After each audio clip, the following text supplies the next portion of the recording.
TCI is brought to you by spendthrift freshman sire Jimmy Creed, the Grade 1 winning son of distorted humor, whose promising first crop of 2-year-olds are averaging 6 figures at this year's sales. Welcome back to TCI, your inside track to the Triple Crown. Alongside Joel Cunningham, I'm John Siegel. Well, Joel, let's jump right into it. Let's talk about the Preakness. You know, when you look at Always Dreaming, he won the Kentucky Derby so easy. He was training up to the Preakness, just gangbusters. He looked like he was much the best horse going in. You have to say, man, it was kind of a disappointing Preakness for our Derby champion. Oh, I would say so. You know, certainly, you know, your Derby winner, it's such a revered thing to win the Kentucky Derby, John. You know, even if it's not either the best race, you know, like, you know, we normally revere the Breeders' Cup Classic as maybe the best race because it encompasses multiple divisions. But the Kentucky Derby winner is such a revered thing because it's in the mainstream. Everybody watches that race the first Saturday in May, it seems like. Doesn't matter what your affiliation is with the sport. And then when they come back in the Preakness Stakes and run that poorly, it's just disappointing on many levels, in my opinion.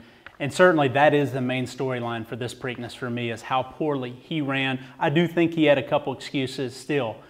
If he's a champion that we hope that he could be, to run that poorly in the stretch was, particularly coming out with no excuses, was a very disappointing thing. Well, you mentioned they come out with no excuses. We're going to watch the replay here in a minute, but, you know, he broke out. Everybody just had a fairly clean break, and it was really set up the way that you thought it would, where you saw Classic Empire and Always Dreaming just, you know, right out there kind of setting it their own way. But tell me, what did you think? I know you told me that you'd be looking at the 5/8 to see if that's where the winner was going to be. Did you kind of see it happen that way? Well, first backtrack. Let's go to Sir Barton Stakes.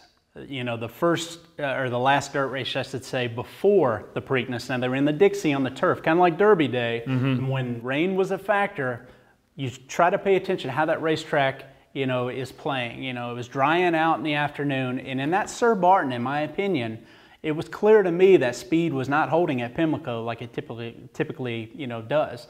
It was a tiring racetrack. The surface was favoring more of the one-run type closers in the lane if you sort of source that particular race. So fast forward now to the Preakness, another drying out scenario. You know, I kind of sensed that it was going to play at least fair.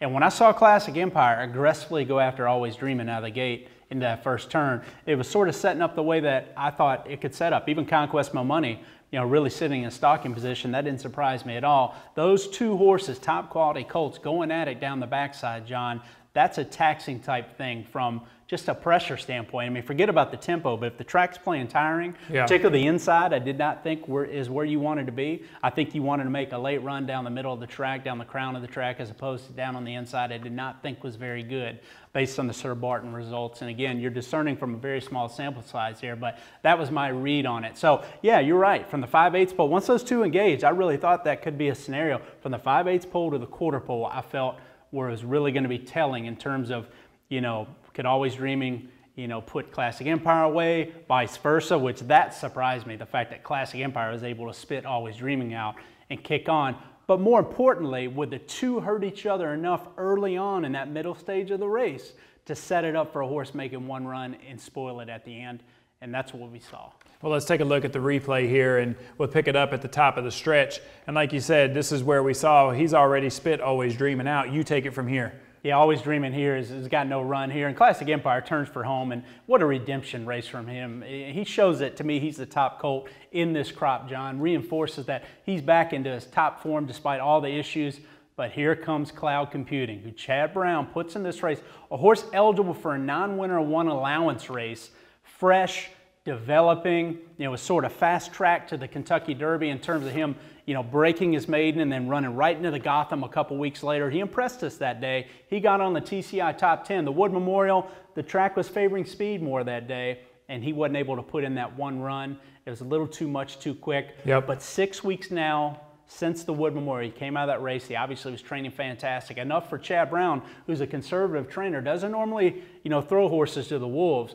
The statement of that horse being in this field, in my opinion, said everything on how well he was doing, how much confidence the trainer had. And that's why I really said, you know, look, right now, is he as good as Always Dreaming? No. Is he as good as Classic Empire? No. They're more tactical than him. The only way he runs them down at Pimlico is if they get involved with each other early, and then it sets up for two horses, in my opinion. I really thought it was Cloud Computing that could benefit with this tactical speed for the closers, maybe getting first run like he did on some of those closers. Yep.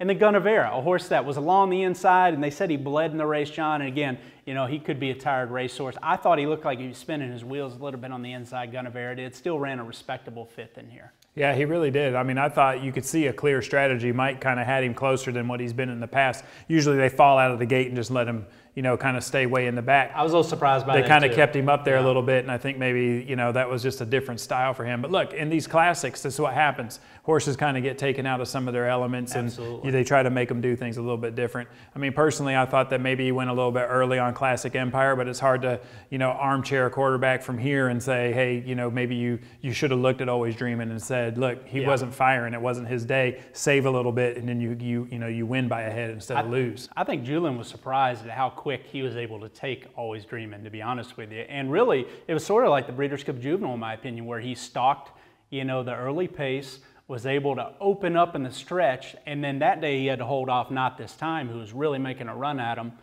In here, unfortunately, over a track that maybe wasn't as speed biased as Santa Anita was, he could not hold off Cloud Computing after hit that early test with Always Dreaming, putting him away. All right, so now we're in this position. We've got a 1.5 mile race coming up in 3 weeks, which in America, we don't really run a 1.5 miles. We have no Triple Crown winner on the line. So it's kind of one of those difficult situations where now we have to talk about, it's a great purse. There's going to be some really good horses in there. I'm interested to see how the TCI top 10 is looking for the Belmont Stakes. Well, this is my favorite Triple Crown race, John, because I really think it comes down to pedigree. So let's go now to the TCI top 10. And really, you know, we're trying to figure out these 10 horses. You know, we're already, you know, what, 2.5 weeks out. Really no firm commitments on the race yet, so it's a little difficult. I put together a top 10 based on who I think could potentially run. Right now you're looking at maybe 13. I think you're probably going to get a full gate in here, if I had to guess, of 14 horses. And I think it starts with a Japanese horse, Preakness, John, the runner-up in the UAE Derby. I like him for a lot of reasons, particularly coming in fresh, his tactical speed, that gold allure, that pedigree, the depth of the stamina in the female family. That's something we'll really dig into numbers-wise like we do every year in next week's show. But he's number one for me. Classic Empire, again, on his class. I don't like the fact that it's going to be his fourth race in fourth race in 8 weeks' time. So he's averaging a race every 2 weeks in his fourth different state, fourth different racetrack. I don't like that fact for Classic Empire, but based on his class, I'll put him in the 2 spot now. And I think a very interesting horse, John, is Take Your Guns. You know, Chad Brown, I'll say this about Chad Brown. We broke some trends here, or some things that the pundits like to talk about. People like to say, well, Pletcher, he couldn't win the Derby, 1 for 45. Pletcher proved him wrong. Now, his horse is disappointing in the Preakness, but he got it done his way in the Derby. Chad Brown was a horse that everybody wanted to label a turf trainer. Turf first, not nearly as good on the dirt. And look, people forget, hey, Connect might be the top older dirt horse in the country, not named Arrogate. So he's shown that he's done it. But I think he broke through in a big way in this race, taking a horse eligible for a non-winner one allowance, winning the Preakness. Now you're probably not going to get your Derby or your Preakness winner back in the Belmont. That's the first time since 2010 in terms of different winners of each race not wanting to come back when you had Super Saver and looking at Lucky. And it really, to me, makes this a wide open group, particularly with Classic Empire, maybe not wanting that 1.5 mile distance, and the fact that, again, he's so over-raced at this point, you know, of the spring, in my opinion, facing some fresh horses, a potential full field. Who wants a 1.5 miles?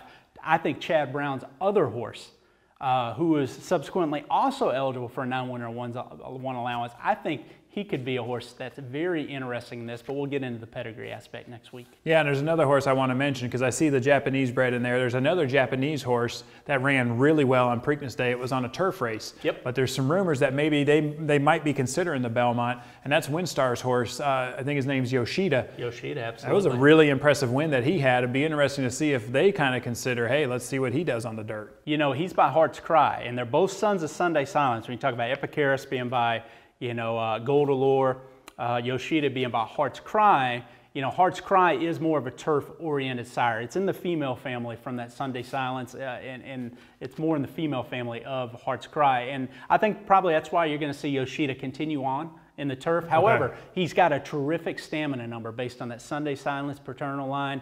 And again, you look at the dam side too, just as overall as numbers, are pretty strong if they decide to run Yoshida a mile and a half on the dirt. But I think the big difference in these Japanese horses is Epicaris is by Gold Allure, who's one of the preeminent dirt stallions in Japan with really good dirt progeny, and the numbers are fantastic for Epicaris. So when I look at that class, in fact, he's coming in fresh, he has tactical speed, the stamina number to see out a mile and a half. Epicaris, for me, deserves to be number 1 in the TCI top 10. For now. All right, well, it'll be interesting to dig into those pedigrees and to see who's actually going to line up for the Belmont. A lot of fun. Thank you guys for watching. Make sure you come back next week. We'll really dive into all these horses, their pedigrees, and we'll let you know if we think they can go a mile and a half.